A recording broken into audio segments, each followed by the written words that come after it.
Comment entrer en relation avec une fille? Comment créer une connexion, créer un lien avec une fille? Bonjour à tous, c'est Fabrice Julien, coach et auteur, expert en séduction et on se retrouve dans cette vidéo pour parler de comment entrer en relation avec une fille. Et je ne parle pas d'entrer en relation au sens de commencer un couple, hein, mais entrer en relation quand tu vas lui parler, comment créer un lien avec elle en fait.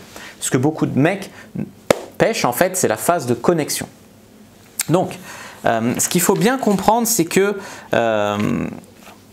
apprendre à mieux communiquer, apprendre à créer un lien avec l'autre, c'est pas devenir quelqu'un d'autre. On entend toujours « oui, je veux rester moi-même ».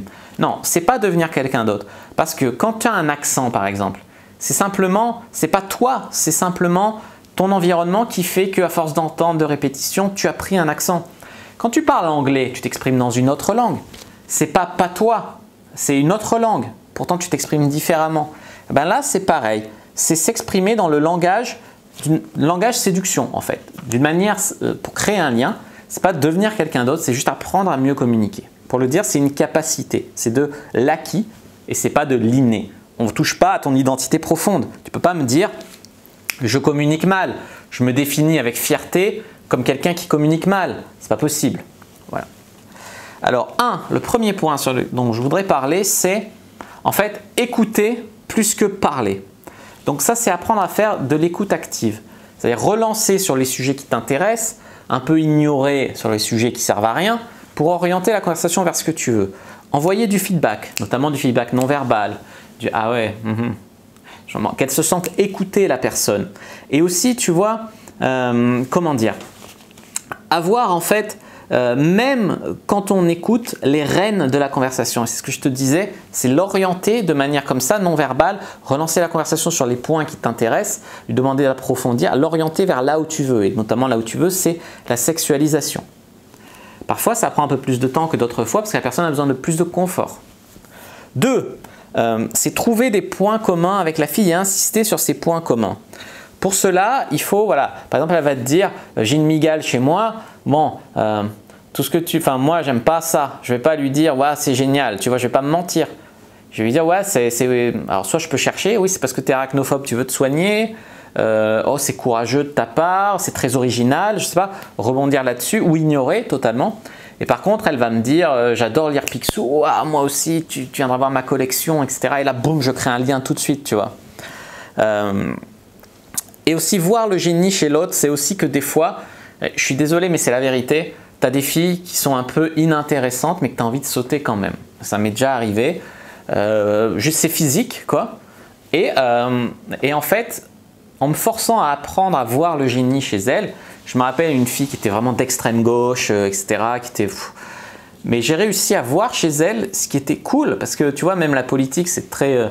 moi, ça me gave, mais c'est aussi pour ça. C'est parce que chacun a dans sa famille des notions qui lui viennent, c'est inculquer des valeurs, etc. qui fait que dans tous les partis, il y a du bon et du moins bon et tous les points de vue peuvent s'entendre en fait si tu te mets dans le monde de l'autre. Et là, en m'obligeant à rentrer dans son monde, en essayant de voir ce qu'il y avait de bien, ça m'a permis de créer un lien avec elle, de la sauter. Et aussi moi-même de comprendre un peu mieux les gens qui votent comme ça. Donc en gros, essayer de voir le génie chez l'autre, ça peut aider, s'intéresser à l'autre en fait. 3, parler avec le cœur. Comme par hasard, je remarque que ça marche beaucoup mieux quand la personne me motive vraiment, m'intéresse vraiment, me plaît vraiment que quand je le fais voilà, comme ça, quoi. Aussi, c'est bien de matcher un minimum de manière naturelle plutôt que de faire que des techniques de communication pour matcher avec la fille. Parce que si c'est juste un coup d'un soir, ok, mais si tu veux une relation avec elle, tu ne peux pas toute ta vie faire semblant, te forcer, etc. À un moment, ça va clasher. 4, le mirroring. Le mirroring, c'est un peu singer le langage corporel de l'autre pour créer un lien. Alors ça peut être, par exemple, elle croise les bras, tu croises les bras, mais c'est un peu direct, tu vois, elle va dire, mais tu fais… En fait, c'est des choses que font inconsciemment les gens qui s'entendent bien. Mais aussi, en le faisant d'abord, on peut faire un lien inconscient que la personne va avoir l'impression qu'on s'entend bien avec elle. Mais des fois, c'est trop flag et ça peut être pris comme un affront. Donc par exemple, ça peut être, elle croise les mains, tu croises les jambes. C'est un exemple de mirroring. Tu peux aussi faire du mirroring sur le non-verbal. Je ne sais pas moi, elle parle vite, tu respires plus vite. Enfin, ta manière de respirer, tu te mets en rythme avec elle. Elle est speed, tu es un peu moins speed. Voilà, ce genre de choses. 5, apprendre à poser des questions. Faire vivre un peu l'interaction aussi. ça passe par poser des questions. D'ailleurs, je vous conseille un livre génial sur le petit art de la grande conversation pour quand tu as abordé la fille. C'est un livre qui est pas mal pour apprendre cette phase de fluff en fait. C'est vrai, on trouve des fois ça sert à rien. Ah, le bus est en retard, génial, tu le prends souvent. Ah, tu habites loin, tu fais quoi, machin. Voilà. Mais il faut apprendre à le faire ça. Vous savez quel est le mot qui est le plus dit au téléphone? C'est je, moi, je. Les gens aiment parler d'eux et ce qu'ils aiment et de ce qu'ils aiment. Donc, faites-les parler d'eux et de ce qu'ils aiment. Et en fait, préférez poser des questions pour les orienter dans cette direction et sur ce qui va les orienter vers le langage du plaisir, du oui, du positif, etc. Les mettre dans cette ambiance-là. Quand vous savez que vous allez obtenir une réponse qui est oui, genre t'aimes le chocolat, pratiquement toutes les filles vont dire oui, oui, oui, oui, ça crée une bonne ambiance entre vous. Mais sinon, les questions plus ouvertes, au lieu de dire t'aimes manger ça, du couscous, dire qu'est-ce que tu aimerais manger. Et là, ça permet, si elle n'aime pas le couscous, t'es niqué, tu ne peux pas l'amener là où tu avais prévu. Si elle te dit, ah ben, j'aime bien manger ça, et le couscous, ah ouais, oui, et ça, et ben là, tu peux plus l'inviter en date, par exemple. Donc, préférez les questions ouvertes ou les questions qui amènent à un oui. Et apprendre à poser des questions, à s'intéresser à l'autre, etc. 6. Les sujets de conversation, on l'a dit, elle, ce qu'elle aime, et les relations hommes-femmes aussi, ça marche beaucoup.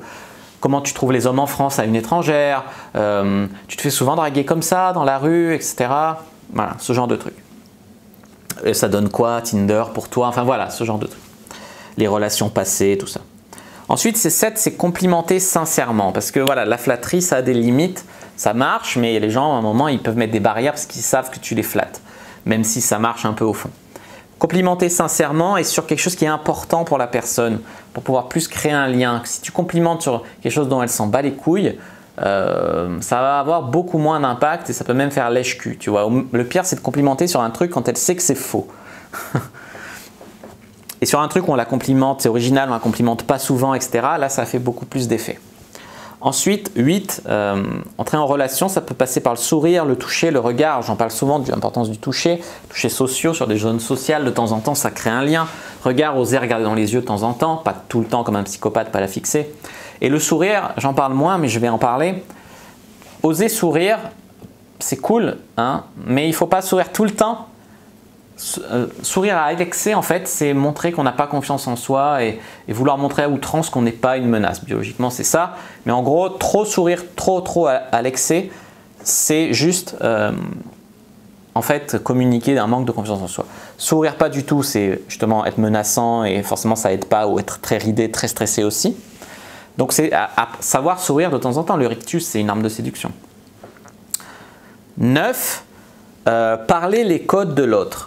Parler les codes de l'autre, ça veut dire quoi? Ça veut dire, par exemple, l'autre, c'est un niveau social comme ci, comme ça, c'est reprendre le vocabulaire en langage corporel, là, c'est du savoir-vivre à des personnes bien élevées, voilà, c'est ce genre de choses, parler dans les codes de l'autre, s'habiller, souvent on aime ce qui nous ressemble en fait, la similarité, tu vois. Et mettre un cadre dans la conversation, par exemple, si c'était une copine avec qui vous avez déjà couché, comme ça vous fait paraître plus cool, ça met une ambiance plus sexuelle dans la conversation naturellement. Après, tous ces points, au début, vous devez peut-être les apprendre, y penser, etc. Mais le but, c'est que ça devienne naturel.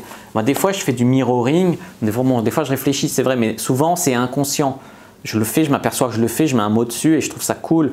Et je vois qu'elle suit mon lead quand je fais du mirroring. Au début, c'est moi qui mirror et après, elle suit mon lead. Ça veut dire que voilà, j'ai une influence sur elle, on a créé un lien. Des fois, le vocabulaire, elle reprend mon vocabulaire, elle cherche ma validation quand elle parle. Je fais des touchés prétextes, mais ça peut devenir naturel aussi. Et je la fais parler d'elle et de ce qu'elle aime, blablabla. Des fois, de manière automatique, je fais de l'écoute active, j'y pense même pas. Et voilà, le but, c'est que ça fasse partie de vous à terme pour devenir une personne beaucoup plus séduisante et mieux entrer en communication avec les filles de manière naturelle. J'espère que cette vidéo vous a plu. Si c'est le cas, n'hésitez pas à mettre un like sous la vidéo, à commenter. S'il reste des questions, je répondrai avec grand plaisir. À vous abonner à la chaîne, activer la cloche pour ne pas rater les prochaines vidéos. À me suivre sur les réseaux sociaux, Instagram, Twitter, Facebook, etc. Rejoindre le groupe privé de la communauté de la Cyprine. Téléchargez le guide gratuit dans les commentaires. Et moi, je vous dis à bientôt et que le dieu de la séduction soit avec vous.